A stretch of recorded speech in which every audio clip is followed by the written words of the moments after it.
আমাদেরকে এতটাই নিচে নামিয়েছে যে আসলে ভাষায় প্রকাশ করা সম্ভব নয়, যার কারণে আমাদেরকে আজকে ভারতের দ্বারস্থ হতে হয়।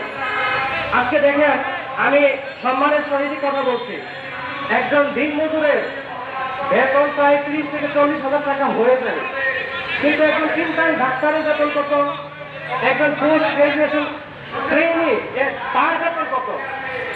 আসলে এই বেতন দিয়ে কি মানুষের জীবন চলে না। এই যে এতগুলা আমাদের মেডিকেল শিক্ষা ব্যবস্থায় ঘাটতি, আজকে বাংলাদেশে কিন্তু মেডিকেল কলেজের অভাব নাই, শিক্ষার্থীর অভাব নেই, কিন্তু আমরা উন্নত ডাক্তার কেন তৈরি করতে পারছি না? কারণ হলো একটাই, এই দেশের শিক্ষা ব্যবস্থা থেকে ধীরে ধীরে করে মেরে ফেলেছে। অতএব এই জায়গা থেকে আমাদেরকে বের হয়ে আসতে হবে। আজকে দেখেন, মেডিকেল কলেজগুলোতে মানে এমন একটা অবস্থা হয়ে গেছিল যে ছাত্রলীগের আস্তানা, মানে পড়ালেখা করবে এরকম কোনো সুযোগ সুবিধাই ছিল না। রাতের বেলা টেবিলে পড়তে বসবে। এখন তো স্বাধীন দেশ, আমরা কি সে আবার আগের মতো সেই শিক্ষা ব্যবস্থায় থাকবো? সেটা তো সম্ভব না। এইরকম শিক্ষা ব্যবস্থা এই দেশে প্রণয়ন করতে হবে। আমি বাংলাদেশের শিক্ষা উপদেষ্টা সহ প্রধান উপদেষ্টা আমাদের মাননীয় শ্রদ্ধেয় স্যার ডক্টর ইউনূস স্যারকে আমি অনুরোধ করব, মেডিকেল শিক্ষা ব্যবস্থা থেকে একটু তাকান, মেডিকেল শিক্ষা ব্যবস্থা থেকে একটু তাকান। সেই ধ্বংসের হাত থেকে মেডিকেল শিক্ষা ব্যবস্থা থেকে বাঁচান, এমন ভাবে এই শিক্ষা ব্যবস্থা থেকে গড়ে তোলেন যাতে এই দেশের মানুষকে আর ভারতের দ্বারস্থ না হতে হয়, যাতে এদেশের মানুষকে আর ভারতের হুমকির সম্মুখীন না হতে হয়।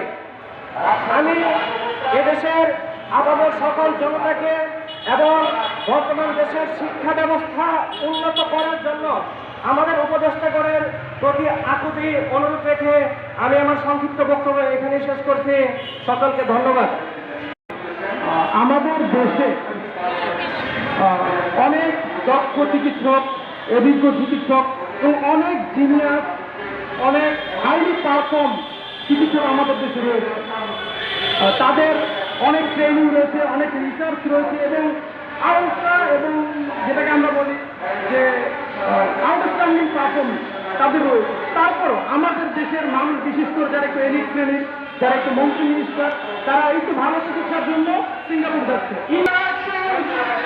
এর মাধ্যমে আমরা জাতিকে একটা মেসেজ দিতে চাই যে আপনারা স্বাস্থ্য সচেতন হন, চিকিৎসা সেবা গ্রহণের ক্ষেত্রে আপনারা ডাক্তারদের সাথে কোঅপারেট করুন, ডাক্তারের উপর আস্থা রাখুন।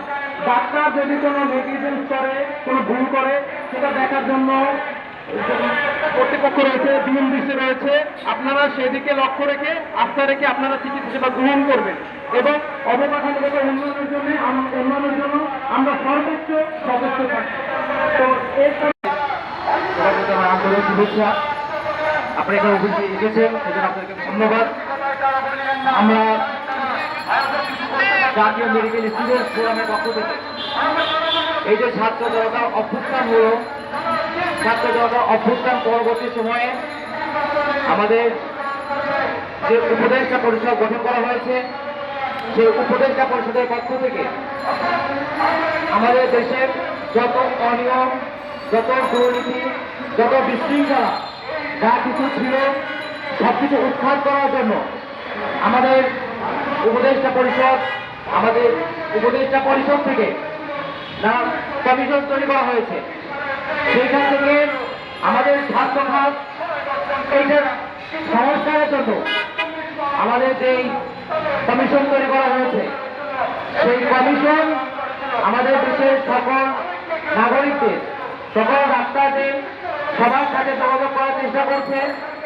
তারা জানার চেষ্টা করছে কিভাবে আমাদের মেডিকেল স্বাস্থ্য খাতের উন্নতি করা যায়, কি কি সমস্যা আছে।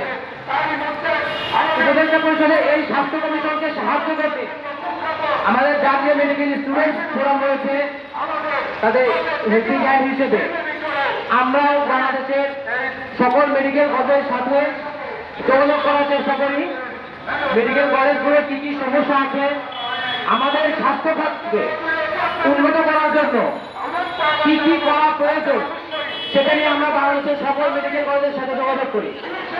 বাংলাদেশের যারা ডাক্তার রয়েছে, ডাক্তারদের সাথে আমরা যোগাযোগ করার চেষ্টা করি যে বাংলাদেশের শিক্ষা খাতে, বাংলাদেশের চিকিৎসা খাতে কি কি উন্নতি করা প্রয়োজন। বাংলাদেশের চিকিৎসা খাতে যে শিক্ষা ব্যবস্থা রয়েছে, সেই শিক্ষা খাতে চিকিৎসা শিক্ষার কি কি উন্নয়ন প্রয়োজন রয়েছে। আজকে আমরা দেখি আমাদের বাংলাদেশের মানুষ পার্শ্ববর্তী দেশ ভারতে যায় চিকিৎসা নিতে। আমাদের বাংলাদেশের জনগণের একটা প্রাণের দাবি, আমাদের দেশের জনগণ কেন পাশের দেশে যাবে? আমাদের দেশে কি যথেষ্ট চিকিৎসক নাই, দক্ষ চিকিৎসক নেই? আমি বলবো আমাদের এই বিশ্বে এখন পর্যন্ত যতগুলো ইন্টারন্যাশনাল এক্সিবিশন রয়েছে, আমাদের যে এফসিপিএস ধরা, যে এমআরসিপি দেওয়া হয়, তা বিশ্বে যেটা চলমান, সেখানেও দেখুন আমাদের বাংলাদেশ থেকে প্রথম স্থান অধিকার করছে। কিন্তু সেইখান থেকে এইরকম আউটস্ট্যান্ডিং যদি ডাক্তার থাকা অবস্থায় তার সাথে সে কেন যায়? এর কারণ হচ্ছে আমাদের যে শিক্ষা ব্যবস্থা, এই শিক্ষা ব্যবস্থাকে গত সরকার একবার ধ্বংস করে দিয়েছে। এই শিক্ষা স্বাস্থ্য খাতের মধ্যে রাজনীতি ঢুকিয়েছে, তাদের যে চিকিৎসকগণ ঢুকিয়েছে, রাজনৈতিক মেয়াদী ভিত্তিক চিকিৎসক ঢুকিয়েছে। তারা নানানভাবে আমাদের এই চিকিৎসা খাতকে, চিকিৎসা শিক্ষাকে দুর্নীতিগ্রস্ত করেছে। আমরা দেখেছি এইসব দুর্নীতিগ্রস্তের কারণে নানান যে ল্যাবরেটরিগুলো থাকে, তারপরে এক্সামিনেশন যেগুলো থাকে, ওরা নানান দালাল নিয়োগ করে। এইসব যত অনিয়ম অনিচার রয়েছে আমাদের মেডিকেল কলেজগুলোতে হয়ে চলেছে এবং